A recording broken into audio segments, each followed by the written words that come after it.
নমস্কাৰ, সকলোকে স্বাগতম জনালোঁ নতুন এটা ভিডিঅ'লৈ।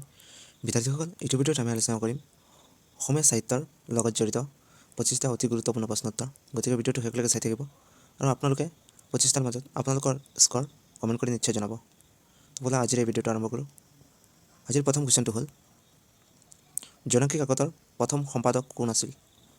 আৰু ইয়াৰ উত্তৰ হ'ব চন্দ্ৰকুমাৰ আগৰৱালা। চন্দ্ৰকুমাৰ আগৰৱালা আছিল জোনাকী কাকতৰ প্ৰথম সম্পাদক। মোৰ নেক্সট কুৱেশ্যনটো হ'ল, জোনাকী যুগৰ ত্ৰিমূৰ্তি বুলি কাক কাক কোৱা হয়?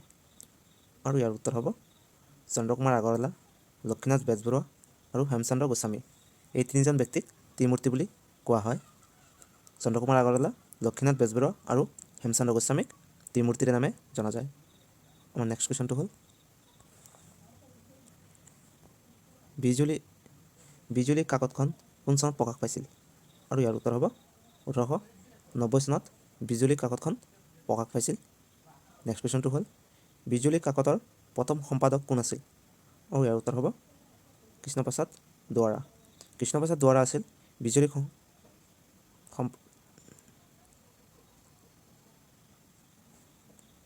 নেক্সট কুৱেশ্যন, বিজুলী কাকতৰ প্ৰথম সম্পাদক কোন আছিল? আৰু ইয়াৰ উত্তৰ হ'ব কৃষ্ণপ্ৰসাদ দুৱৰা। কৃষ্ণপ্ৰসাদ দুৱৰা আছিল বিজুলী কাকতৰ প্ৰথম সম্পাদক। নেক্সট কুৱেশ্যন, উষা আলোচনীখন কেতিয়া প্ৰকাশিত হৈছিল? আৰু ইয়াৰ উত্তৰ হ'ব 1907 চনত উষা আলোচনীখন প্ৰকাশিত হৈছিল। নেক্সট কুৱেশ্যনটো হ'ল, উষা আলোচনীখন কোনে সম্পাদনা কৰিছিল? আৰু ইয়াৰ উত্তৰ হ'ব পদ্মনাথ গোহাঁই বৰুৱাই উষা আলোচনীখন সম্পাদনা কৰিছিল। নেক্সট কুৱেশ্যন, বাঁহী আলোচনীখন কোন চনত প্ৰকাশ পাইছিল? আৰু ইয়াৰ উত্তৰ হ'ব 1909 চনত। 9 চনত ডিচেম্বৰ মাহত বাঁহী আলোচনীখন প্ৰকাশ পাইছিল। নেক্সট কুৱেশ্যন, বাঁহী আলোচনীখন কোনে সম্পাদনা কৰিছিল? আৰু ইয়াৰ উত্তৰ হ'ব লক্ষ্মীনাথ বেজবৰুৱা। লক্ষ্মীনাথ বেজবৰুৱাই বাঁহী আলোচনীখন সম্পাদনা কৰিছিল। নেক্সট, আৱাহন কাকতখন কোন চনত প্ৰকাশ পাইছিল? আৰু ইয়াৰ উত্তৰ হ'ব 1929 চনত আৱাহন কাকতখন প্ৰকাশ পাইছিল। নেক্সট কুৱেশ্যন, আৱাহন কাকতখন ক'ৰ পৰা ওলাইছিল? আৰু ইয়াৰ উত্তৰ হ'ব কলিকতাৰ পৰা। কলিকতাৰ পৰা আৱাহন কাকতখন ওলাইছিল। নেক্সট কুৱেশ্যন, আৱাহন কাকতৰ প্ৰথম সম্পাদক কোন আছিল?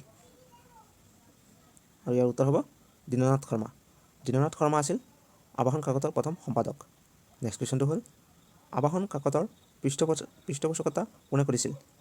আৰু ইয়াৰ উত্তৰ হ'ব নগেন্দ্ৰ নাৰায়ণ চৌধুৰী। নেক্সট কুৱেশ্যন, অসমীয়া সাহিত্যত গীতি কবিতাৰ প্ৰকৃত প্ৰৱৰ্তক কোন? আৰু ইয়াৰ উত্তৰ হ'ব চন্দ্ৰকুমাৰ আগৰৱালা। চন্দ্ৰকুমাৰ আগৰৱালা হৈছে অসমীয়া সাহিত্যত গীতি কবিতাৰ প্ৰকৃত প্ৰৱৰ্তক। নেক্সট কুৱেশ্যন, প্ৰথম অসমীয়া আধুনিক কবিতাটোৰ নাম কি? আৰু ইয়াৰ উত্তৰ হ'ব বনকুঁৱৰী। বনকুঁৱৰী হৈছে অসমীয়া আধুনিক কবিতা। নেক্সট কুৱেশ্যন, প্ৰথম অসমীয়া ৰোমান্টিক কবিজনৰ নাম কি? আৰু ইয়াৰ উত্তৰ হ'ব চন্দ্ৰকুমাৰ আগৰৱালা। নেক্সট কুৱেশ্যন, চন্দ্ৰকুমাৰ আগৰৱালাৰ কবিতাৰ পুথি দুখনৰ নাম কি কি? আৰু ইয়াৰ উত্তৰ হ'ব প্ৰতিমা আৰু বিন বৰাগী। নেক্সট কুৱেশ্যন, চন্দ্ৰকুমাৰ আগৰৱালাৰ প্ৰতিমা কিমান চনত প্ৰকাশ পাইছিল? আৰু ইয়াৰ উত্তৰ হ'ব 1914 চনত চন্দ্ৰকুমাৰ আগৰৱালাৰ প্ৰতিমা নামত প্ৰকাশ পাইছিল। নেক্সট কুৱেশ্যন, চন্দ্ৰকুমাৰ আগৰৱালাৰ প্ৰথম কবিতা পুথি প্ৰতিমা ক'ত প্ৰকাশ পাইছিল? আৰু ইয়াৰ উত্তৰ হ'ব জোনাকী। নেক্সট কুৱেশ্যন, চন্দ্ৰকুমাৰ আগৰৱালাৰ প্ৰতিমা কবিতা পুথিখন সৰ্বমুঠ কেইটা কবিতা সন্নিৱিষ্ট কৰা হৈছে? আৰু ইয়াৰ উত্তৰটো হ'ব 25টা। প্ৰতিমাখন সৰু কিন্তু নিভাঁজ সোণৰ বুলি কোনে কৈছিল? আৰু ইয়াৰ উত্তৰ হ'ব লক্ষ্মীনাথ বেজবৰুৱা। লক্ষ্মীনাথ বেজবৰুৱাই প্ৰতিমাখন সৰু কিন্তু নিভাঁজ সোণৰ বুলি কৈছিল। নেক্সট কুৱেশ্যন, আমাৰ অন্তিম 24 নম্বৰ কুৱেশ্যনটো হ'ল, চন্দ্ৰকুমাৰ আগৰৱালাৰ দ্বিতীয় কবিতাৰ পুথি বিন বৰাগী ক'ত প্ৰকাশ পাইছিল? আৰু ইয়াৰ উত্তৰ হ'ব বাঁহীত। নেক্সট কুৱেশ্যন, চন্দ্ৰকুমাৰ আগৰৱালাৰ বিন বৰাগী কবিতা পুথিখন সৰ্বমুঠ কেইটা কবিতা সন্নিৱিষ্ট কৰা হৈছে? আৰু ইয়াৰ উত্তৰ হ'ব 12টা। বন্ধু বান্ধৱীসকল, এইটোৱে আছিল আজিৰ ভিডিঅ'টো কেনে পালে কমেণ্ট কৰি জনাবলৈ নাপাহৰিব। আজিলৈকে মানে জয় আই অসম।